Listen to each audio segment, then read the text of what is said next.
السلام علیکم ناظرین، آپ دیکھ رہے ہیں پروگرام سوال اور میں ہوں مصباح سے۔ پروگرام کے آغاز میں بات کریں گے وزیر اعظم شہباز شریف اور فیلڈ مارشل سید آصف منیر نے سیلاب زدہ علاقوں کا آج دورہ کیا ہے۔ سب سے پہلے سوات اور پھر اس کے بعد بنیر، شانگلہ، سوابی کا دورہ کیا گیا اور متاثرین سے اظہار یکجہتی اور ہر ممکن امداد کی یقین دہانی بھی کرائی گئی ہے۔ وزیر اعظم نے غیر قانونی قبضے اور جو ٹمبر مافیا ہے اسے اس نقصان کی بڑی وجہ قرار دیا ہے۔ اس پر بات کریں گے۔ اس کے ساتھ ساتھ جو ہے وہ بانی پی ٹی آئی نے محمود خان اچکزئی کو قومی اسمبلی اور اپوزیشن لیڈر کے لیے نامزد کیا ہے۔ مزید بات کریں تو chairman P T I barrister Gohar نے کہا ہے کہ ہم سے بہت سی غلطیاں ہوئی ہیں اور 9 مئی غلط تھا، دوبارہ نہیں ہونا چاہیے۔ ہم 9 مئی کے ٹرائل سے انکاری نہیں ہیں، لیکن ہمارے ساتھ قانون کے مطابق سلوک نہیں کیا گیا۔ جب ہم انتخابات جیتے تو 180 نشستیں تھیں، اسمبلی میں آئے تو 90 رہ گئی اور اس وقت جو ہے وہ 76 ہے۔ پروگرام کے آخری حصے میں ہم ڈیبیٹ کریں گے پاکستان اور جاپان کا تجارت، سرمایہ کاری اور دیگر شعبوں میں تعاون بڑھانے پر اتفاق ہوا ہے۔ یہ تمام تر موضوعات آج کی ڈیبیٹ کا حصہ ہوں گے اور ان پہ مدلل گفتگو کرنے کے لیے میرے ساتھ اسٹوڈیو میں موجود ہیں احسن ضیاء صاحب، سینئر انالسٹ ہیں، قومی اور بین الاقوامی امور پر گہری نظر رکھتے ہیں۔ فرسٹ آف آل السلام علیکم احسن ضیاء صاحب۔ سب سے پہلے تو ہم بات کریں گے جو آج وزیر اعظم شہباز شریف اور فیلڈ مارشل سید آصف منیر نے سیلاب زدہ علاقوں کا دورہ کیا ہے۔ متاثرین کو امداد کی ہر ممکن یقین دہانی تو کرائی گئی ہے، اس کے ساتھ ساتھ ہم نے دیکھا ہے کہ وزیر اعظم کی جانب سے جو غیر قانونی قبضے اور جو ٹمبر مافیا ہیں انہیں اس نقصان کی بڑی وجہ قرار دیا گیا ہے۔ کیسے دیکھ رہے ہیں آپ اسے؟ دیکھیں، ایک تو پہلی بات یہ ہے کہ ہم نے غالباً پرسوں کے پروگرام میں یہ بات کی تھی کہ وزیر اعظم پاکستان کو وہاں پر جانا چاہیے۔ بالکل، چلیں، دیر آئے درست عائد اور درست عائد والی بات ہے کہ آ گئے آپ، چلیں لیٹ ہی صحیح، انہیں بہت جلد آنا چاہیے تھا۔ بہرحال اب صورتحال یہ ہے کہ وہاں پر کوئی ایک فیکٹر نہیں ہے۔ جن فیکٹرز کی نشاندہی وزیر اعظم پاکستان نے کی وہ درست ہے۔ وہاں ٹمبر مافیا جو ہے، جو میں نے آپ سے اسی میں بات کی تھی کہ ہمیں یہ بتایا گیا تھا کہ بلینز ٹریز وہاں لگا دیے گئے ہیں خیبر پختونخوا میں۔ ایک تو یہ جو مسٹری تھی یا ایک مت تھا وہ ایکسپوز ہو گیا ہے۔ اس سیلاب نے یا اس تباہی نے بتا دیا ہے کہ وہاں اگر 1 بلین ٹریز ہوتے تو ڈیفینیٹلی بہت فرق پڑتا۔ 1 بلین ٹریز جو ہوتا ہے، اس کا پہلے میں اس کی طرف آ جاتا ہوں جو انہوں نے ٹمبر مافیا کی بات کی ہے، جو کاٹے گئے۔ اچھا، ایک تو وہ کاٹے گئے، دوسرا جو ہے کہ 1 بلین ٹریز جو تھے ایک بہت بڑا میرا خیال ہے فالس ہوپ تھی، ایک جھوٹ تھا، وہاں کوئی 1 بلین ٹریز نہیں تھے۔ اور یہ جو کلاؤڈ برسٹ ہو رہا ہے، جو کہ پہلے کبھی نہیں ہم نے خیبر پختونخوا کے علاقوں میں دیکھا تھا، کلاؤڈ برسٹ ہونا، اس کی جو ایک بڑی وجہ ہی یہ ہے کہ جو ٹمبر مافیا نے وہاں پر جو درختوں کا بے دریغ جو کاٹا، وہاں پر ان کا ایک درختوں کا قتل عام کیا، اور اس میں ڈیفینیٹلی میں آج آپ کو بتاؤں کہ اس کے اندر سب سے بڑی ذمہ دار آپ کی بیڈ کریسی ہے، آپ کے ارباب اختیار ہیں۔ وہ لوگ ہیں جنہوں نے کرپشن کی، جنہوں نے لوٹ مار کی، جنہوں نے یہ قبضے ہونے دیے، جنہوں نے ٹمبر مافیا کی سرپرستیاں کی، اربوں خربوں کی جائیدادیں بنائیں، ایسٹس بنائے، اور آج اس تباہی کی وجہ سے پورا خیبر پختونخوا جو ہے اس کو بھگت رہا ہے۔ اب جو ٹمبر مافیا ہے اس کی وجہ کیا ہے کہ ٹمبر مافیا نے جب یہ درخت کاٹے تو یہ جو خاص کلاؤڈز ہوتے ہیں جو برسٹ ہوتے ہیں، ان کی یہ کلاؤڈز کی ایک خاص قسم ہوتی ہے۔ ان کے اندر پانی جو ہوتا ہے وہ سمجھے کہ بہت بڑی مقدار میں موجود ہوتا ہے، اور یہ تہوں میں ہوتے ہیں، یہ بادل ہوتے ہیں۔ اچھا، نیچے سے جب زمین گرم ہوتی ہے، خاص طور پر جب درخت ہوتے ہیں تو وہ ٹیمپریچر کو بھی مینٹین کرتے ہیں، زمین کو زیادہ ہیٹ اپ نہیں ہونے دیتے جہاں درخت ہوتے ہیں نا، تو وہ ٹیمپریچر کو کول رکھتے ہیں۔ جب یہ درخت کاٹ دیے گئے تو یہ پہاڑی علاقے تھے، اور وہاں پر جب بادل پہنچتے ہیں تو پانی چونکہ اس کے اندر بہت زیادہ ہوتا ہے، تو نیچے سے گرم ہوا جب آتی ہے تو پھر جب وہ ٹکراتی ہے ان بادلوں کے ساتھ گرم ہوا، تو پھر وہ پانی کو ہولڈ نہیں کر پاتے، اور پھر ایک دم جو ہم نے کلاؤڈ برسٹ جس کو کہتے ہیں یہ ہوا ہے۔ اس کی وجہ ٹمبر مافیا جو ہے، جو وزیر اعظم پاکستان نے بات کی کہ ٹمبر مافیا جو ہے وہاں بہت ایکٹیو ہے، اور یہ آج سے نہیں ہے، بڑے عرصے سے ایکٹیو ہے۔ تو ہمیں یہ پتا چلا کہ 30% جو ہے ہمارے جو وہاں پہ جنگلات ہیں ان کا جو ایک ایریا ہے وہ کم ہو گیا ہے، وہ سکیز ہو گیا ہے، وہ مائنس ہوتا چلا گیا ہے، تو یہ بہت ایکٹیو رہا ہے۔ اچھا، یہ ٹمبر مافیا جو ہے اس نے پھر لکڑی کاٹی، کہاں بیچی ہے؟ ظاہری بات ہے یہاں تو لوکل مارکیٹ ہے، یا پھر انہوں نے باہر کہیں بیچی ہے۔ آج بھی اگر آپ دیکھیں تو جب یہ تباہی آ رہی ہے تو دریاؤں کے اندر آپ کو لوگ نظر آئیں گے وہ لکڑی پکڑے ہوتے ہیں، ٹھیک ہے نا۔ یہ پوری ایک گیم ہوتی ہے، اور ایک دور میں ہوا یہ کرتا تھا کیا ہوتا تھا کہ کشمیر کے علاقوں سے ان جگہوں سے دریاؤں کے ذریعے لکڑی کاٹ کے پھینک دی جاتی تھی، وہ پانی میں رہتی تھی، اس کا اور پھر پنجاب تک پہنچتی تھی، پھر دریاؤں سے نکال لی جاتی تھی۔ یہ بھی ایک طریقہ کار ہوتا ہے، لکڑی کو پانی لگایا جاتا ہے، پانی میں بھی رہتی ہے، اور وہ زیادہ اس کی جو میعاد ہے وہ بھی بڑھ جاتی ہے، پھر وہ دریاؤں سے نکال لی جاتی ہے۔ اچھا وہاں پر یہ سلسلہ بھی جاری ہے. اچھا ایک تو آپ لکڑی کی بات کریں, پھر دوسری بات ہے قبضہ گروپوں کی بات ہوئی. تو بھئی قبضہ گروپوں کو کس نے اتنا طاقتور بنایا؟ قبضہ گروپوں کو بیسیکلی وہاں کی جو انتظامیہ ارباب اختیار ہیں, اس میں جو ڈی سی ہے, اس میں جو اے سی ہے, اس میں جو سیکٹری ہے, یہ سارے ملے ہوئے ہوتے ہیں. رائٹ. اور میں نے اس دن بھی آپ کو کہا کہ ایک خاص آپ کا جو دریا ہوتا ہے اس کا ایریا ہوتا ہے, باقی اس کے کیچمنٹ ایریاز ہوتے ہیں. رائٹ. جو بھی دریا ندی نالے وہاں سے گزرتے ہیں, یہ جو تباہی آئی ہے, ایک تو درخت آپ نے کاٹ لیے, کلاؤڈ برسٹ ہو گیا. اگر درخت وہاں موجود ہوتے تو پانی کا بہاؤ ایک تو کم ہو جاتا ہے, اور پھر زمین کا کٹاؤ بھی کم ہو جاتا ہے, کیونکہ درخت ہولڈ کر لیتے ہیں زمین کو. وہ تھا نہیں, کلاؤڈ برسٹ ہوا, پھر تباہی آپ کے سامنے نظر آئی. اچھا پھر یہ ہے کہ پانی نے جب فلو کرنا ہے تو پانی نے دریا کا ایک تو رستہ جہاں سے ایک نیچرل پانی کا فلو آ رہا ہے. دوسری بات یہ ہے کہ جب اس طرح کی سچویشن ہوتی ہے تو سب کو پتا ہوتا ہے کہ دریاؤں کا پھیلاؤ کتنا ہوتا ہے. آپ نے کبھی ان علاقوں میں چلے جائیں تو آپ کو نظر آئے گا کہ ایک طرف تو دریا بہ رہا ہے, لیکن ساتھ کچھ پتھر بھی پڑے ہوتے ہیں, کچھ ریت بھی پڑی ہوتی ہے, اور کھلا علاقہ سا نظر آ رہا ہوتا ہے. صحیح. وہ ہوتا ہے کہ جب اگر سیلاب آئے گا تو اس نے اس پانی کو کور کرنا ہوتا ہے, اس ایریا کو ساتھ کور کرنا ہوتا ہے پانی کو. تو یہ جو ایریا جو ہوتا ہے اس کو کھلا چھوڑ دیا جاتا ہے, اور کبھی بھی موقع نہیں دیا جاتا کہ جناب یہاں پر کوئی شہر بسائے جائیں یا یہاں کوئی عمارتیں بنائی جائیں. سیم اس طرح کا سین اس وقت لاہور میں بھی ہو رہا ہے. یہ جو آپ کا راوی اربن جو والا بنایا ہوا ہے آپ نے دریا کے بالکل اس کو کیچمنٹ ایریاز یا دریا کے اندر بنا رہے ہیں, اور کل کو یہی سین آپ کو یہاں لاہور میں بھی نظر آئے گا. یہ جو آپ کا روڈا جس کو آپ کہتے ہیں, یہ بہت بڑا ایک ایسا پروجیکٹ ہے کہ اگر کبھی راوی کے اندر بہت بڑا فلڈنگ آ گئی تو یہ جو پانی ہوگا اس کے اندر جو شہر اس کی بیلٹ کے اندر جو بچھایا جائے گا, اس کے جو کیچمنٹ ایریاز کے اندر کیا جائے گا, اس کے بیلٹ کے اندر جو بنایا جائے گا, وہ بھی تباہی کا شکار اسی طرح ہوگا. اچھا سیم اسی طرح انہوں نے سوات کے اندر کیا ہے, بونیر کے اندر ہوا ہے کہ جب وہ پانی نے اپنا پھیلاؤ کیا تو راستے میں بڑے شاندار ہوٹل بنے ہوئے تھے, رہائشی عمارتیں بنا دی گئی تھی, اور پھر وہاں مارکیٹس بنی ہوئی تھی. تو ظاہری بات ہے پانی چونکہ اس دفعہ آیا ضرورت سے زیادہ, تو اس نے وہ پھر جو فلڈنگ جب ہوئی ہے تو وہ سب کچھ تباہ و برباد کر کے لے گیا. اب بدقسمتی سے دوسری بڑی بات ہے کہ آپ کے جو ادارے ہیں جس میں این ڈی ایم میں خاص طور پر میں جس کا ذکر کروں گا, اور پھر وہاں پہ جو صوبائی سطح پر جو موجود ہیں ان کی جو نااہلی ہے, این ڈی ایم اے کی تو جو کارکردگی ہے اس کا پول تو بھی آپ کے سامنے کھل گیا نا اب سب کے سامنے. این ڈی اے نام کی کوئی چیز نہیں ہے, بس بیٹھ کے اسٹیٹمنٹ دے رہے ہیں. کیا کریں, ایسے کرتے ہیں کہ جیسے وہ طوطا فال نہیں نکالتا بیٹھ کے اور وہ بتاتا ہے کہ جناب مستقبل آپ کا ایسے ہوگا, یہ پیشن گوئیاں کرتا ہے. اسی طرح یہ مجھے لگتا ہے طوطا فال نکالنے والے یہ این ڈی اے میں کا ادارہ ہے, یہ باقی ادارے ہیں جن کا کام صرف یہ ہے کہ ہاں جی اب بارش اور ہو جائے گی, اپنا انتظام کر لیں. اچھا بارش آ جاتی ہے بھئی وہاں پیچھے پیچھے ہٹ جائے.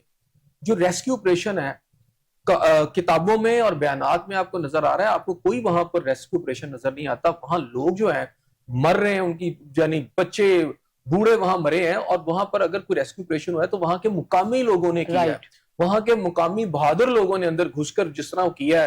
ہم نے وہ سین بھی دیکھے ہیں, بچانے والوں نے جس طرح کچھ لوگوں کو بچایا. یہ بہت بڑی سطح کے اوپر لوگوں کو بچایا جا سکتا تھا اگر آپ کے پاس وہ سسٹم موجود ہوتا کہ اس طرح کی صورتحال کے اندر آپ بچاؤ کیسے کریں گے. سسٹم موجود ہوتا ہے, وہ فعال نہیں ہوتا, یا اس میں بھی کوئی نالائکی ہوتی ہے, یا اس کو خود کرنا نہیں چاہیے. فعال ہی نہیں ہوتا, بلکہ میں کہتا ہوں کہ وہ ہے ہی نہیں ان کے پاس سسٹم. یہ ہے کہ آپ کے پاس پورا آپ انالیسس کرتے ہیں کہ کل کو اگر فرض کیا بہت بڑی فلڈنگ آ جائے گی تو اپنے لوگوں کو بچانا کہاں سے ہے. پھر آپ کو یہ پتا ہوتا ہے کہ اگر فلڈنگ آئے گی تو کہاں کہاں کون کون سے متاثرہ علاقے ممکنہ طور پر ہو سکتے ہیں. ایک پورا پلان ہوتا ہے, اور اس صورت کے اندر آپ نے ریسکیو آپریشن کرنا ہے تو کتنے ہیلی کاپٹرز آپ کو چاہیے ہوں گے, کتنے آپ کو بوٹس چاہیے ہوں گی. اگر پانی کا بہاؤ بہت زیادہ ہوگا تو پھر ہم کیا کریں گے, رسے میں چاہیے. اچھا وہاں تو کچھ بھی آپ کو نظر نہیں آیا. وہاں کی صورتحال ہے کہ شاید بہت ساری جگہوں کے اوپر اگر آپ سمپلی, میں آپ کو بات بتاتا ہوں کہ ایک بندہ اگر دریا کے اندر کہیں پھنسا ہوا ہے اور اگر اس کنارے کے اوپر کچھ لوگ موجود ہیں اور وہاں پہ اگر رسا پھینک دیا جائے تو وہ فلو میں جانے سے پہلے اگر رسوں کے ساتھ اس کو باندھ دیا جائے تو کھینچا جا سکتا ہے, اس کو بچایا جا سکتا ہے. اور اس کے لیے ایک عام سی ٹیکنالوجی ہے کہ اگر وہ آپ ڈرونز کے ذریعے وہاں پر امدادی سامان تو پھینک ہی رہے ہیں, اگر آپ لائف جیکٹس کلیم ہے وہاں پہ, ہم نے دیکھا نہیں کہ وہ لائف جیکٹس کہیں پھینک رہے ہوں. ایون رسوں کو ڈرونز کے ساتھ وہاں پہنچایا جا سکتا ہے, یا ادھر سے ایک بندے نے پکڑا ہے وہ ڈرون کے ذریعے, عام سے ڈرون چاہیے, اس میں کوئی بڑے اہم ڈرونز نہیں چاہیے, وہ رسا وہاں تک پہنچ جاتا ہے, تو آپ باندھ کر ان لوگوں کو بچا سکتے ہیں. ایسا کوئی سین مجھے بتائیں کہ آپ نے پورا میڈیا ہم نے پاکستان کا دیکھا اس سارے پیریڈ, لائف جیکٹس ہم نے کہیں نہیں دیکھی. آپ کو نظر آیا کہیں؟ باتوں میں ضرور آیا کہ آپ کے ارباب اختیار جو ہے, حکومتی زوما جو ہے, وہ یہ ضرور بتا رہے ہیں, اور پھر این ڈی ایم اے والے بتا رہے ہیں مشترکہ آپریشن. کون سا مشترکہ آپ نے آپریشن کیا؟ مشترکہ آپریشن وہ جو لوگوں نے کیا ہے نا, اس کو بھی اپنے کھاتے میں ہی ڈال رہے ہیں. اچھا اب دوسری بات ہے کہ اس کے اندر جو ایک کچھ خاص باتیں وہاں پر انہوں نے کی ہیں پرائم منسٹر صاحب نے، انہوں نے کہا جی کہ لکڑی مافیا، قبضہ گروپ اور کان کنی کے حوالے سے بات کرتے انہوں نے جو ایک خاص بات کی، انہوں نے کہا جی ریاست کو سخت بننا ہوگا، پاکستان کو سخت ریاست بننا ہوگا، کیونکہ اس میں کسی کو جب تک آپ استثناء نہیں دیں گے، یعنی کسی کو استثناء نہیں ہونا چاہیے اور کوئی بھی قانون سے بالا تر نہیں ہونا چاہیے۔ سننے میں الفاظ بڑے اچھے لگتے ہیں، بڑے خوبصورت ہیں، بڑے روزی سے الفاظ ہیں، اور اسے سن کے لگتا ہے کہ جیسے واقعی پاکستان ریاست ایک ایسی بن سکتی ہے۔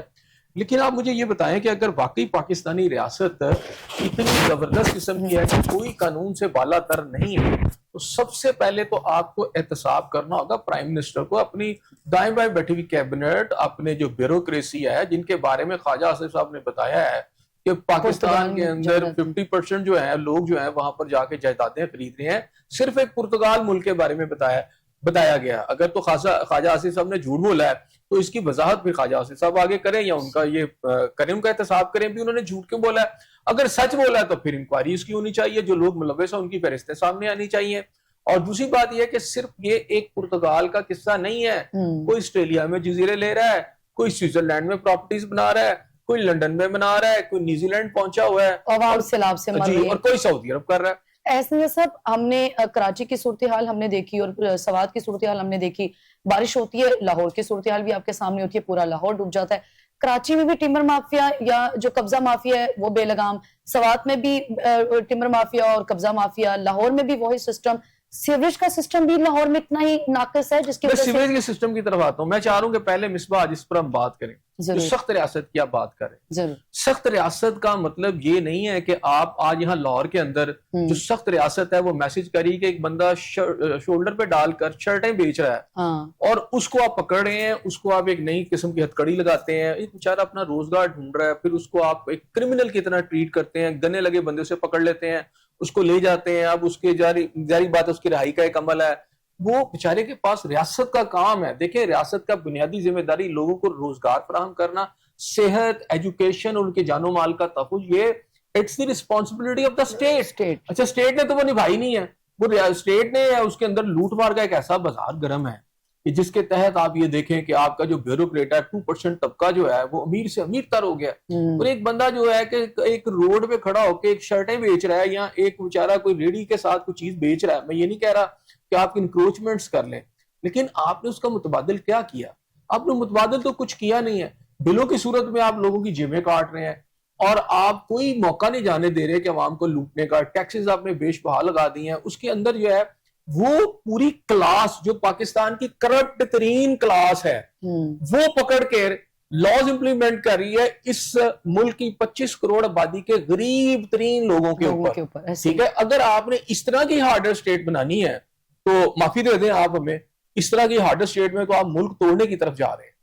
بات یہ ہے کہ آپ نے قانون بالکل ٹھیک ہے بالا تر نہیں ہونا چاہیے، سب سے پہلے تو مجھے یہ بتائیں نا کہ بالا تر نہیں ہونا چاہیے تو وہ بیوروکریسی کے خلاف کیا وزیر اعظم پاکستان یا شہباز شریف صاحب آپ نے ایکشن لیا جس نے 7.5 لاکھ ٹن چینی جو ہے آپ کی منظوری سے باہر بھجوا دی؟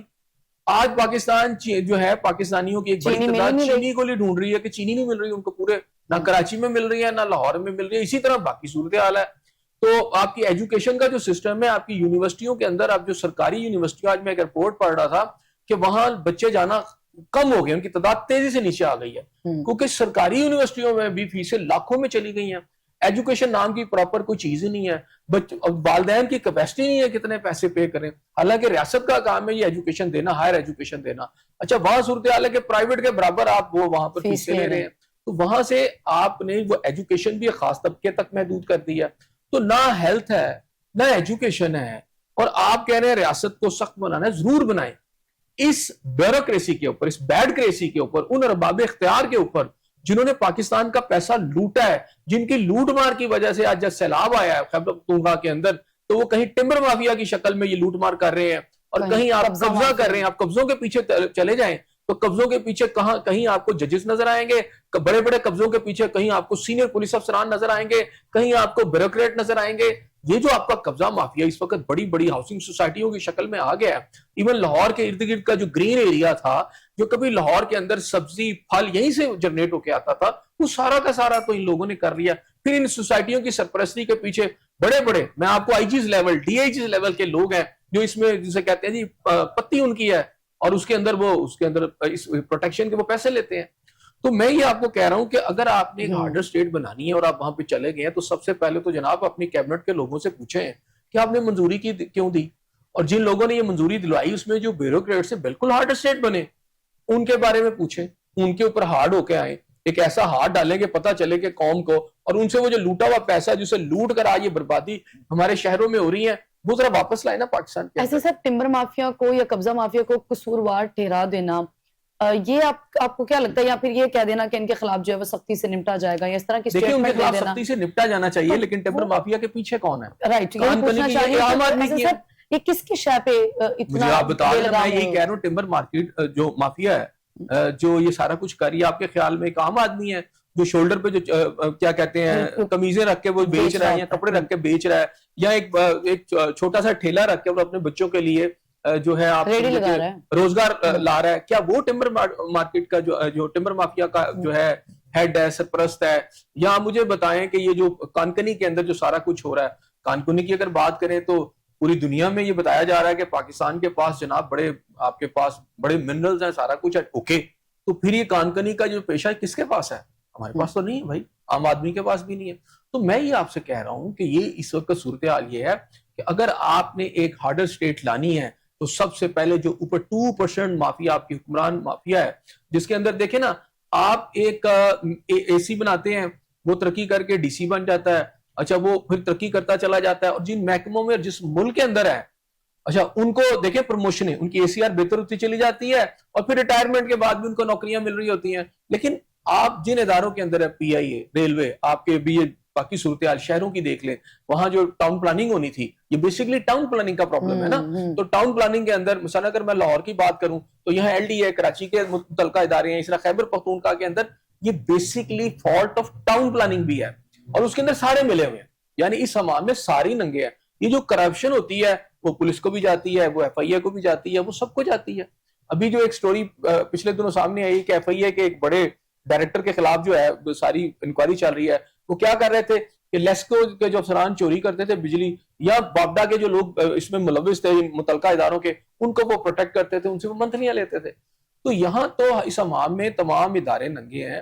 آپ نے اگر ہارڈر اسٹیٹ کرنا ہے تو سب تو پہلے اپنی کیبنٹ کا وہ اس سوال کا پرائم منسٹر صاحب جواب دیں کہ چینی اس ملک سے کیسے گئی, آج پورے شہروں میں چینی نہیں مل رہی اور آج بھی آپ اس کو نہیں کر پا رہے. تو سب سے پہلے آپ اس کے اوپر کوئی اسٹیٹ ہارڈر بنی. یہ جو آپ کے بیوروکریٹس ہیں, بڑے پولیس افسران ہیں جن کو آپ تمغے دیتے پھر رہے ہیں, ٹھیک ہے, یہ جو آپ کے بیوروکریسی کے لوگوں کا میڈلز پاکستان کے, مجھے ایسا لگتا ہے بندر بانٹ شروع ہوئی ہے میڈلز دینے کی, اور اتنا میں سمجھتا ہوں کہ اس کے حالات پاکستان کی تو بالکل کوئی ویلیو بھی نظر نہیں ہے. ایسے لوگوں کو جو باقاعدہ طور پہ نون ہے کہ انہوں نے منی لانڈرنگ کی, وہ کرپشن میں ملوث ہیں, ان پر کیسز ہیں, آج آپ ان کو قومی تمغے دے رہے ہیں. تو آپ ایک میسج اس قوم کو کیا دے رہے ہیں کہ جتنا بڑا کرپٹ ہے اس کے لیے اتنی بڑی فیسلٹی ہے. تو یہ سارا کچھ کرنے کے بعد ہاں اسٹیٹ نے ہارڈر ہونے تو ان عناصر پہ ہو جنہوں نے پاکستانیوں جو 25 کروڑ آبادی ہے اس کا جینا جو ہے محال کر دیا. ایسے صاحب میں آپ سے پوچھ رہی تھی کہ سیوریج سسٹم بھی تو اتنا ناقص ہوتا نا, جس کی وجہ سے اتنی پرابلم کریٹ ہوتی ہے کہ بارش ہو جاتی ہے, تھوڑی سی بارش اگر زیادہ ہو جاتی ہے تو وہ پانی باہر نہیں جاتا. وہ کراچی کے اندر جو ہے ماضی کے اندر, جب کراچی کی سن لیں, کراچی میں تقریباً 200 ملی میٹر ان کا کلیم ہے مراد علی شاہ صاحب کا, اور ان کی سٹیٹمنٹ سن کے بھی رونا آتا ہے کہ اگر ایسے لوگ ہمارے حکمران ہیں تو پھر اس ملک کا بنے گا کیا. وہ کہہ رہے ہیں کہ جناب کوئی مسئلہ نہیں ہے, اصل میں بارش جو ہے جب وہ بارش بند ہوگی تو پانی نکال دیں گے. بارش بند ہوگی تو پانی, تو اس سے پہلے تو جو معاملات زندگی ہے ویسے درم برم ہوا ہوتا کہ 470 سے زائد فیڈر آپ کے ٹرپ ہو جاتے ہیں بھائی. نہیں, وہاں 15-20 لوگ جو ہیں وہ جان کی بازی ہار چکے ہیں. وہاں لوگ سڑکوں پہ چلتے چلتے وہ جو کیا کہتے ہیں پانی کے اندر ڈوب گئے ہیں, اندر نیچے گڑھے ہوتے ہیں اس میں ڈوب کے مرے ہیں 15-20 لوگوں کا. اور وہاں جو رہائشی علاقوں کی جو بری حالت ہے, وہ کہہ رہے ہیں جی پانی بارش بند ہوگی تو پانی نکل جائے گا, یعنی اس دوران کوئی ان کا کوئی ریسکیو معاملات زندگی کوئی نہیں. اچھا, دوسرا وہ کہہ رہے ہیں کہ جناب ہم نے تو چھٹی دی ہوئی تھی. یعنی ان کے نزدیک جو ہے پانی کا جو سارا کچھ ہوا ہے اس تباہی کو بچانے کا طریقہ چھٹی دے دے. واہ جی واہ, یعنی گھروں میں پانی نہیں گھس رہا, بارش ہو رہی ہے تو گھروں میں رہائش گاہیں پانی بھی اسی طرح داخل ہو پانی ہے. چکا ہے. چونکہ انہوں نے چھٹی دے دی ہے تو چونکہ اب وہ باہر آ گئے ہیں لوگ، گھروں میں بھی پانی ہے ان کے، وہ باہر آ گئے ہیں تو جناب اب وہ قصوروار لوگ قصوروار. انہیں شرم نہیں آتی کہ اس وقت اس ملک کے ساتھ ان لوگوں نے کیا کیا. ابھی آپ مجھے یہ بتائیں کہ وہاں کا مسئلہ کیا ہے. وہاں بھی قبضہ گروپ ہے کراچی کے اندر بھی. پھر صورتحال ہے کہ جو آپ کی نکاسی آپ کے جو رستے ہیں وہاں پر آپ کی ایم کے ایم ہو باقی جتنی بھی جماعتیں آئی ہیں سب نے کیا کیا. ان نکاسی آپ کے جو کراچی کے اندر بہت زیادہ آپ کو سمجھے گندے نالے بھی ہیں اور باقی بھی پانی نکالنے کی جو ہیں رستے ان پر قبضے ہو چکے ہیں. وہاں کہیں ہوٹل بن چکے ہیں، کہیں رہائش گاہیں بن چکی ہیں، سوسائٹیز بن چکی ہیں. انہوں نے وہ رستے بلاک کر دیے. جیسے اسلام آباد میں نہیں دیکھا تھا آپ نے کہ ایک بڑی ہاؤسنگ سوسائٹی جس میں کروڑوں روپے مالیت کے پلاٹ موجود ہیں اور وہاں پر ایک کرنل اور ان کی بیٹی کا بھی جو واقعہ ہوا ہے تو وہ کیا تھا، وہ جو راستہ تھا نیچرل راستہ تھا سیلابی پانی کے راستے کا، اس کے اندر وہ سوسائٹی بنی ہوئی تھی. کس نے اجازت دی؟ کسی کو پتا نہیں تھا کہ یہاں سیلابی راستہ ہے. اس کے بعد جب اسی سوسائٹی کے اندر پانی آیا تو اب کروڑوں کے گھر پانی میں ڈوب گئے اور سوسائٹی کے اندر سے وہ ان کی گاڑی وہ نکل گئی اور پھر جو آپ کے سامنے. تو مراد یہ ہے کہ کراچی کے اندر بھی یہی صورتحال ہوئی ہے. اور لاہور میں بھی تو ایسے سب صورتحال مختلف نہیں ہوتی، وہاں پہ بھی تو جو آبی نکاس ہے وہ بھی اتنا ہی جو دیکھیں لاہور کے اندر ابھی اللہ کا کروڑ بار شکر ہے کہ ابھی تک ایسی بارش نہیں ہوئی کہ جس کی بنیاد پر ہمیں اس طرح کا خطرہ ہو. لیکن میں کمپیریزن نہیں کری یاسین صاحب، میں پوچھ رہی ہوں کہ یہاں پہ بھی جب بارش ہوتی ہے تو حالات ایسے ہی ہوتے ہیں. ہاں پانی یہاں پہ بھی پچھلے دنوں جب بارش ہوئی ہے نہیں، لیکن اتنے برے نہیں ہے. لیکن کراچی کے آپ سمجھتے ہیں کہ یہاں پہ سیوریج کا سسٹم ٹھیک ہے؟ دیکھیں کراچی کی جو صورتحال ہے نا، سیوریج کا سسٹم جو ہے یہاں پر یہ ہے کہ پانی نکل گیا تھا نا. ہوتا یہ ہے کہ جب پانی آ گیا ہے اور عوام تکلیف میں ہے اس وقت آپریشنز کی ضرورت ہوتی ہے.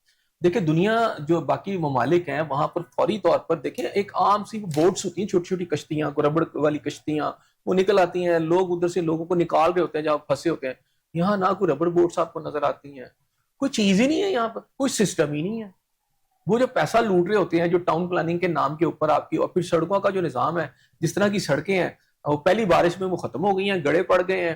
پوری شارع فیصل جو ہے وہاں کراچی کے اندر دیکھیں وہ ساری کی ساری آلموسٹ نیچے چلی گئی ہے پانی کے اور زمین کے نیچے دھنس گئی ہے.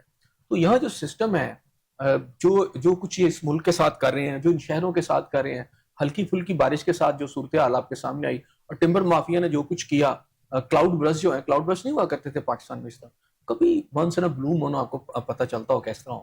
لیکن اب یہ کانسٹنٹلی جو ہو رہے ہیں اور یہ جو بارش زیادہ آ رہی ہے، ویدر جو چینج آ رہی ہے، ویدر چینج کے اندر، اور پھر آپ دیکھیں کہ اس سارے عمل کے دوران اگر آپ نے کچھ چھوٹے موٹے ایون گڑے کھود کے بھی ریزروائر بنائے ہوتے، مثلا اگر آپ میں مثال دوں کہ اگر لاہور کے ساتھ ساتھ اگر آپ بارڈر کے تھوڑا اندر آ جائیں، آپ کا جو ڈیفنس پوائنٹ آف ویو سے امپورٹنٹ جگہ اس کو چھوڑ کے بھی بڑے بڑے ڈیمز تو نہیں لیکن پانی سٹور کرنے کے لیے گڑے بھی بڑے بڑے بنا دیں. گاؤں میں ہوا کرتے تھے ایک دور میں، وہ گڑے بھی اگر آپ اینڈ تک بنا لیں تو جب پانی آتا ہے تو ان گڑوں میں بھی کافی پانی سٹور ہو جاتا ہے، آپ کو پانی بھی مل جاتا ہے. پھر آپ کے ڈیمز ہیں، ہمیں بنایا کیا ہے؟ میں صرف آپ سے یہ کہہ رہا ہوں کہ آپ اگر یہ سارے بجٹ ہر سال آپ نے جو آئی ایم ایف سے پیسے لیے، آپ نے ورلڈ بینک سے پیسے لیے، بنایا پیسہ کدھر گیا؟ آپ نے بنایا کیا؟ آپ کا انفراسٹرکچر کیا ہے؟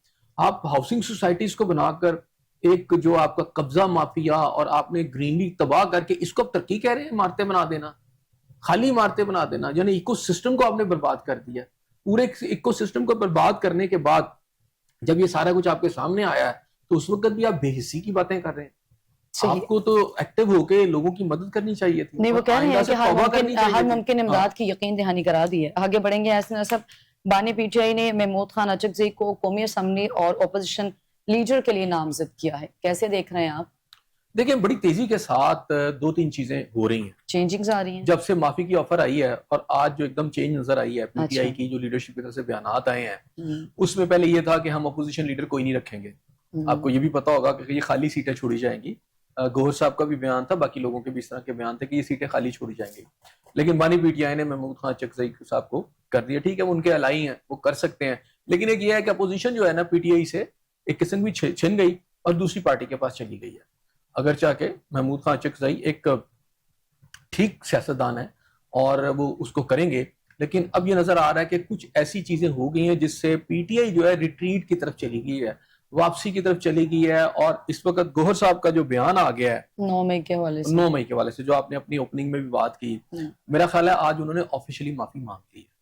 جو کہا گیا تھا کہ معافی مانگ لیں, شرمندگی کا اظہار کریں, اور یہ وہ جو ایک سلسلہ تھا وہ آفیشیلی پی ٹی آئی نے آج معافی مانگ لی, جس کے اوپر گوہر صاحب نے, یہ معمولی بات نہ سمجھے, آج پہلی دفعہ انہوں نے کہا ہم سے بہت غلطیاں ہوئیں, 9 مئی غلط تھا, دوبارہ نہیں ہونا چاہیے. یعنی 9 مئی انہوں نے کیا تھا, ہمیں انہوں نے کہا شرمندگی ہوئی, یہ دوبارہ نہیں ہوگی. 9 مئی ایک غلطی تھی جس کی ہم نے مذمت کی تھی, اور پھر ساتھ کہا کہ اب بس ہو جانا چاہیے.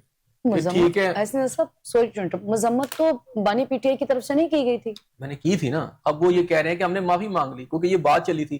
لیکن کل علیمہ صاحبہ نے کہا تھا کہ وہ معافی نہیں مانگیں گے عمران خان صاحب. اچھا, عمران خان صاحب نے معافی نہیں مانگی, لیکن ان کی لیڈرشپ نے معافی مانگ لی, جو یہ کہہ رہے تھے کہ اب یہ اپوزیشن لیڈر بھی ہم جو ہے نہیں رکھیں گے, لیکن آگے آ کہ نہیں اب اپوزیشن لیڈر جو ہے. تو مجھے یہ لگ رہا ہے کہ ایک تو آپس میں بھی رفٹ ہے, اندر بھی رفٹ ہے. عمران خان صاحب جو چاہتے ہیں وہ نہیں ہو رہا, اور علیمہ خان صاحبہ اگر کچھ باتیں کر رہی ہیں تو وہ چونکہ ان کے بردر ہیں, ان کی ذرا قریب ایک میں سمجھتا ہوں کہ چیزیں چل رہی ہیں. یا خان صاحب وکٹ کے دونوں طرف اس وقت کھیل رہے ہیں. اس میں ایک یہ ہے کہ جناب خان صاحب نے معافی نہیں مانگی, ڈیمانڈ عمران خان سے کی نا, ڈیمانڈ عمران خان صاحب سے کی گئی تھی کہ وہ معافی مانگ لیں, لیکن انہوں نے ابھی تک معافی نہیں مانگی جو علیم خان صاحبہ نے کہا. اب گوہر صاحب نے معافی مانگی ہے, معافی تو انہوں نے 9 مئی کی مانگ لی. پی ٹی آئی نے آج کی معافی کے بعد تسلیم کر لیا کہ ان سے غلطی ہوئی ہے. 9 مئی کے واقعات جو یہ کہتے تھے کچھ فرشتے آ گئے تھے, وہ کر گئے تھے, ہم نہیں تھے, ہمیں پتہ نہیں تھا. آج معافی کے بعد ایک کم از کم جو چیز ہے وہ تو کلیئر ہوئی کہ جناب یہ انوالو تھے, یہ سمجھتے ہیں غلطی ہوئی, اور یہ اس میں معافی بھی مانگتے ہیں, اور یہ یقین دہانی بھی کرا رہے ہیں کہ جناب یہ دوبارہ نہیں ہوگی. ایسا سب بیرسٹر گوہر کی ان الفاظ کو ہم بانی پی ٹی آئی کے الفاظ کہہ سکتے ہیں؟ دیکھیں یہ ٹیکنیکل بات ہے, معافی بھی مانگ لی آپ نے اور نہیں بھی مانگی. معافی یہ ہے کہ ڈیمانڈ کس سے ہے, معافی تو واضح طور پہ ہونی چاہیے نا. وہ ہو گئی نا کل کے پروگرام میں, چونکہ آپ نے ذکر کیا تھا کہ وہ ریٹن فارم میں بھی ہونی چاہیے, میں نے کہا کہ آن ریکارڈ موجود ہو, وہ بھی ہوگی نا. جب پہلے تو ہوتا ہے کہ اسے کانفیڈنس بلڈنگ میئر سمجھے نا, سی بی ڈیز کو آپ کہہ لیں, اچھا سی بی ایم کہہ لیں کہ جناب ہم اوپن آ کر اور ٹی وی پر آ کر یا لوگوں کے سامنے آ کے معافی مانگتے ہیں کہ ہم سے غلطی ہوگی, باقی چیزیں ہوتی رہتی ہیں. لیکن اس میں آپ نے کل معافی مانگی اور گوہر صاحب نے مانگ لی, کیونکہ اس وقت پی ٹی آئی کے لیڈر تو وہی ہے نا اگر قانونی طور پہ دیکھا جائے, تو انہوں نے یہ کہا کہ دوبارہ نہیں ہوگا یا ہونا چاہیے, ٹھیک ہے, ہم معافی مانگتے ہیں. یعنی ایک 9 مئی کے حوالے سے جو امبیگوٹی تھی پی ٹی آئی کے اس بیان کے بعد ایک کلیئرٹی ہوگی, 9 مئی میں یہ انوالو تھے, معافی مانگتے ہیں, یقین دلایا کہ اب نہیں کریں گے, اوکے. اب اس کے بعد یہ ہے کہ یہ ڈیمانڈ صرف ان سے نہیں کی گئی تھی, وہ بانی پی ٹی آئی سے تھی. مطلب یہ اس میں ایک سمال فرائی ہے, اس ساری کشمکش میں بیرسٹر گوہر ایک سمال فرائی ہے. اصل جو آپ سمجھے نا کہ پرسنالٹی ہے وہ بانی پی ٹی آئی کی ہے. اب بانی پی ٹی آئی نے بھی معافی نہیں مانگی, ٹھیک ہے, لیکن انہوں نے اپوزیشن لیڈر بدل دیا. یعنی پی ٹی آئی نے ایک اور وڈرا کیا ہے, اس کو ذرا غور سے دیکھیے گا. پی ٹی آئی نے ایک اور وڈرا پیرلل کیا ہے, واپسی کی ہے 2 جگہوں سے.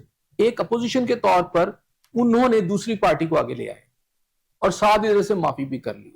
یعنی پی ٹی آئی کو چاہیے تھا کہ اپنی سیٹ کا اپوزیشن لیڈر ہیں, وہ ایک بڑی جماعت ہے, ان کا کلیم ہے ہمارے پاس, چلیں جتنی بھی سیٹیں ہیں, آج گوہر صاحب نے کہا جی کم ہوگی, اوکے, جتنی بھی ہیں اس حساب سے تو محمود خان چکزئی صاحب سے زیادہ سیٹیں ہیں نا ان کے پاس, تو ان کو لیڈرشپ کے طور کے اوپر اپوزیشن لیڈر ہونا چاہیے تھا, کسی اور کو رکھ دیتے. انہوں نے اسی سے وڈرا کر لیا. پہلے کہا جی کوئی بھی نہیں آئے گا, ہم خالی رکھیں گے, اسی طرح کریں گے. اور پھر محمود خان اچکزئی صاحب کو کرنے کا مطلب یہ ہے کہ یہ جو کانفیڈنس بلڈنگ میئر ہے یہ خان صاحب کی طرف سے بھی آئی ہے, ایک کہ حکومت کو اور اسٹیبلشمنٹ کو یہ میسج دیا گیا ہے کہ پارلیمنٹ کے اندر جو اپوزیشن ہے کم از کم پی ٹی آئی اب نہیں ہوگی. اچھا ایسا صاحب, ہم محمود خان اچکزئی صاحب کی سٹیٹمنٹ کو یا بیرسٹر گوہر صاحب کی سٹیٹمنٹ کو بانی پی ٹی آئی کی سٹیٹمنٹ کہہ سکتے ہیں؟ نہیں, کیونکہ بہت دفعہ بیرسٹر گوہر صاحب کچھ کہتے ہیں اور بہت سارے لیڈر اور بھی ڈینائی کرتے ہیں, بانی پی ٹی آئی اس کو مانتے نہیں ہیں, وہ ایک اور بیان دے دیتے ہیں. اصل پیچھے کہانی یہ ہے کہ جتنی بھی صلح جوئی کی کوشش کی گئی, ریکانسیلیشن کی بات کی گئی, اس کو بانی پی ٹی آئی نے بلڈوز کیا. انہوں نے جیل کے اندر سے بیٹھ کر ایسا بیان دے دیا, ایسی بات کہہ دی جس کی وجہ سے جو پروسیس تھا وہ رک گیا.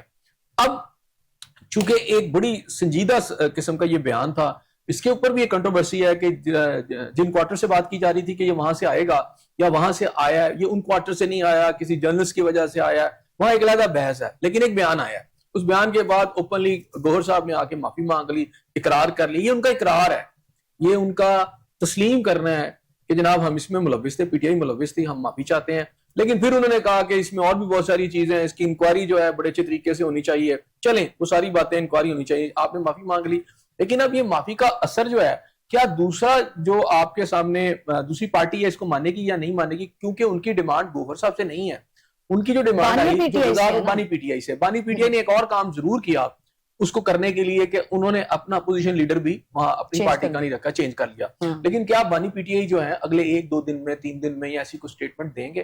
جب تک وہ سٹیٹمنٹ نہیں دیں گے سلسلہ آگے نہیں چلے گا. رہ گیا تھوڑا سا گنجائش جو مجھے نظر آ رہی ہے, وہ گنجائش ضرور آئی ہے کہ جناب جب سے ان کو جو سزائیں ہوئی ہیں یہ میں سمجھتا تھا ان کی فیور میں ہے. سزاؤں کے بعد ان کو یہ موقع مل گیا ہے کہ آگے وہ اگلی ہائر عدالتوں میں جا کر اپنے جو کیسز ہیں ان میں سے وہ جا کے اپنی پلی لے سکتے ہیں کہ ہمارے خلاف میں غلط سزائیں ہوئی ہیں, اسے کم کر دینا چاہیے یا اسے ختم کر دینا چاہیے. اور وہاں سے اکثر عدالتوں سے ریلیف بھی مل جاتا ہے.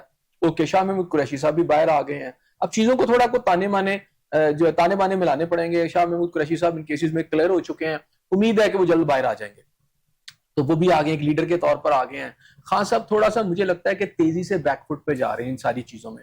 شاید وہ یہ چاہ رہے ہیں کہ ان کے معاملات خان صاحب بیک فٹ پہ جا رہے ہیں یا پھر ابھی اس کو آپ رویے میں تبدیلی سمجھتے ہیں کہ اپوزیشن لیڈر کا بھی تبدیل ہونا, دیکھیں خان صاحب کو اسٹیٹمنٹ دینا, ایکسپٹ عمران خان صاحب, ان کی پارٹی کے بے شمار لوگ, ان کے M P M N S reconciliation چاہتے ہیں. اچھا, لیکن جب وہ یہ کوشش کرتے ہیں اور پچھلے 1-2 سال سے, اچھا مسئلہ تو سوری صاحب, مسئلہ تو پھر خان صاحب کو ہونا چاہیے نا, جو اس وقت پابند سلاسل ہیں.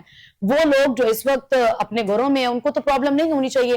تو جس کو مسئلہ ہونا چاہیے, جو اس وقت جیلوں کی سلاخوں کے پیچھے ہے, وہ تو کہہ رہے ہیں کہ میں معافی مانگنے کے لیے تیار نہیں ہوں. تو پھر ہم اس معافی کو ان کے ساتھ کہہ نہیں رہے, ابھی انہوں نے کہا نہیں, ابھی جو آفر آئی ہے, کیونکہ پہلے تو دوسری پارٹی نہیں مان رہی تھی, یہ تو تیار تھے کہ بیٹھ جاتے ہیں کچھ کر لیتے ہیں, وہ نہیں تیار تھے کہ ہم نے آپ سے بات نہیں کرنی. میں نے یہ کہا نا کہ دوسری پارٹی کے لیے بھی یہ ایک نہیں, دوسری پارٹی کی طرف سے بھی تو ایک سافٹ زبان ہے, کوئی سافٹ زبان نہیں تھی. وہ تو بڑے واضح طور پر اگر آپ اسٹیبلشمنٹ کی طرف سے جو بیانات آتے رہے ہیں وہ یہ ہے کہ 9 مئی کے جو ابھی کل کی بات ہے, نیما خان صاحب کہہ رہی ہیں کہ معافی کیوں منگوا رہے ہیں ہم, کل تو اس کے اوپر پہلی بات ہے کہ وہ کہتے ہی نہیں ہے کہ ہم نے یہ کہا ہے, ہم نے معافی کا کہا ہے. میں نے پھر کہا کہ وہاں کنٹروورسی ہے کہ کیا ادھر سے یہ معافی آئی بھی ہے کہ نہیں ڈیمانڈ, پہلی تو یہاں پر. اچھا, تو جو یہ سٹیٹمنٹ دی گئی کہ آپ معافی کیوں منگوا رہے ہیں, اس میں کوئی وجہ نہیں ہے. ان کا مسئلہ نا, یہ جو مرضی کہتی رہے, ٹھیک ہے نا, ان کا کیوں منگوا رہے ہیں نہیں مانگ رہے, تو اگلے دن وہ بیرسٹر صاحب معافی بھی مانگ رہے. صحیح, مثلاً پارٹی جو پی ٹی آئی کو جو آفیشلی کاغذوں میں جو ہیڈ ہے وہ تو معافی مانگ رہا ہے آج. وہ بے شک کہہ رہی ہیں کہ وہ کیوں منگوا رہے ہیں, تو معافی تو مانگ لی آج انہوں نے. پھر علیما خان صاحبہ کی سٹیٹمنٹ کہاں چلی گئی, وہ کہہ رہی ہیں معافی نہیں مانگے گی, تو معافی تو مانگ لی. عمران خان صاحب پی ٹی آئی سے علیحدہ تو نہیں ہے, ہیڈ ہے نا اس کے. چلیں وہ کہتے ہیں جی اس کے چیئرمین ہیں یا جو بھی ہیں, ٹھیک ہے. تو بہرحال صورتحال یہ ہے کہ ابھی ہم نے اگلے 1-2-3 دن میں دیکھنا ہے کہ خان صاحب کی طرف سے کوئی ایسا بیان آتا ہے, اور اگر نہیں آتا تو پھر یہ جو بیل ہے یہ منڈیر نہیں چڑھے گی. صحیح.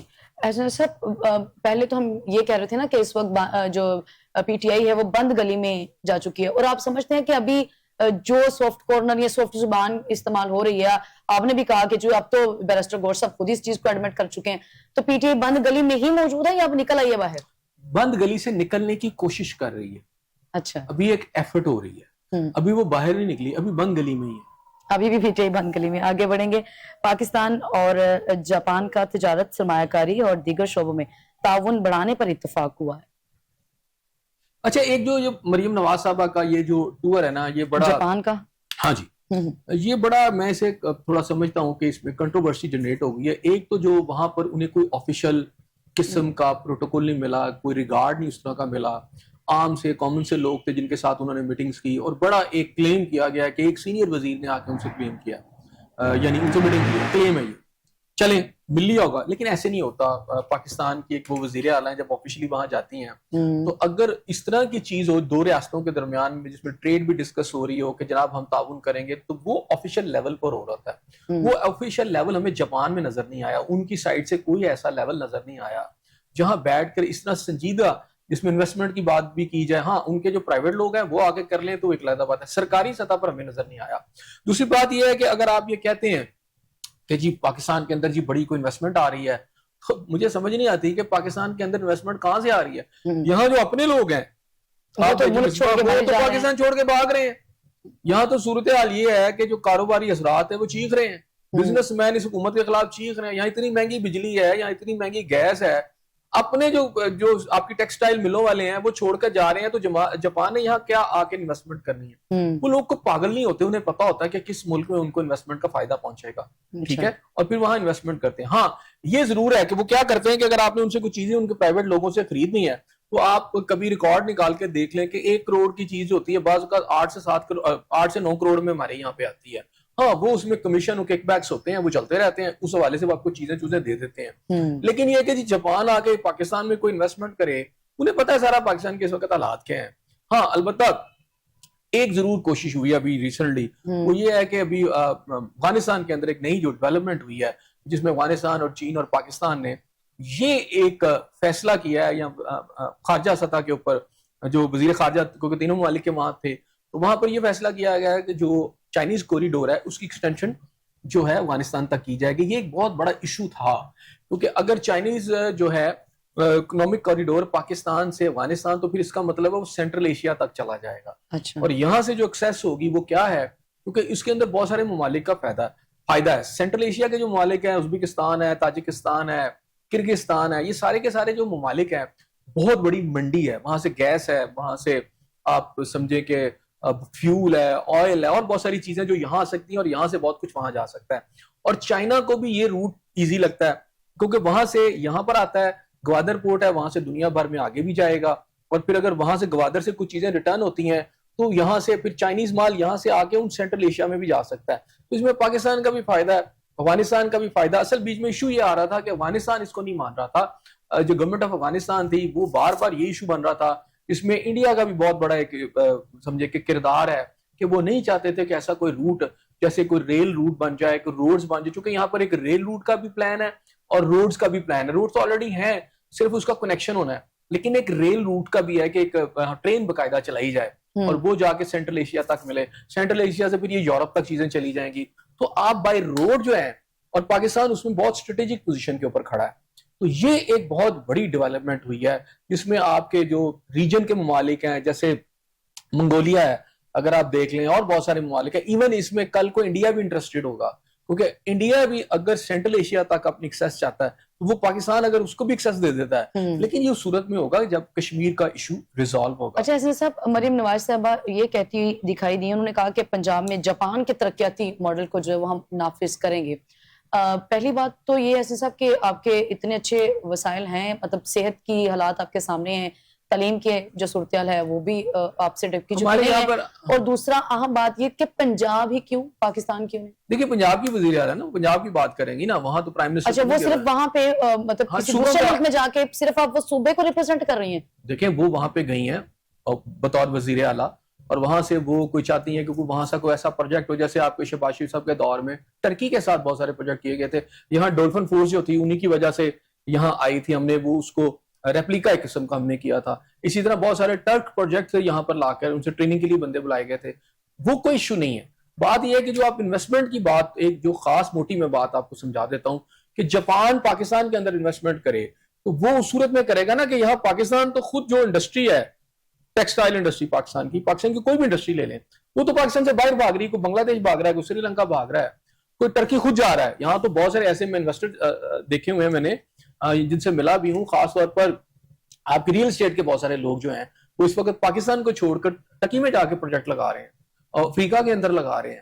تو بات یہ ہے کہ پاکستانیوں کو جیسے آپ پوری دنیا میں ذلیل کر دیں, پاکستان کو ملک کے اندر بھی ذلیل کر دیں, وہ ڈوبتے پھر رہے ہیں پانیوں کے اندر, وہ باہر یہاں سے نکلتے ہیں سمندروں میں ڈوب رہے ہیں, اور آپ جوان کی انویسٹمنٹ لا رہے ہیں. یہ کاسمیٹک سی باتیں ہیں, کاسمیٹک سے طریقے ہیں, اس سے پاکستان کی کوئی ترقی نہیں ہوگی. ہاں لاہور کو کچھ لا کے گاڑیاں دے دیں, یہ ایشو میرا خیال ہے اس سے کہیں زیادہ ایشو یہ ہے کہ پاکستان کے اندر انہی ہسپتالوں کے اندر جو آپ نے بنائے ہیں, اس کی ٹیکنالوجی کی آپ بات کریں, دیکھیں نا لوگوں کو کتنا جا کے وہاں پر صحت کی سہولیات ملتی ہیں. بندہ ہسپتال میں گھسے, یا آپ کا ہاسپٹل ہے کارڈیولوجی والا, وہاں چلے جائیں, آپ کو پتہ چلے گا کیا حال ہے وہاں پر. یہ میو ہاسپٹل ہے, گنگا رام ہاسپٹل ہے, اسی طرح پاکستان کے اور باقی ہاسپٹل میں چلے جائیں, کیا صورتحال ہے آپ کے سامنے, ایجوکیشن کی صورتحال آپ کے سامنے ہے. تو جاپان سے کیا دیکھیں آپ نے, آپ کا جو پہلے سے انفراسٹرکچر ہے, آپ یہاں کی کرپشن بند کریں, جو آپ ہی کے لوگ کھا رہے ہیں, آپ کے دائیں بائیں کے لوگ کھا رہے ہیں, آپ کی بیوروکریسی کھا رہی ہے, آپ انہی کو نواز رہے ہیں.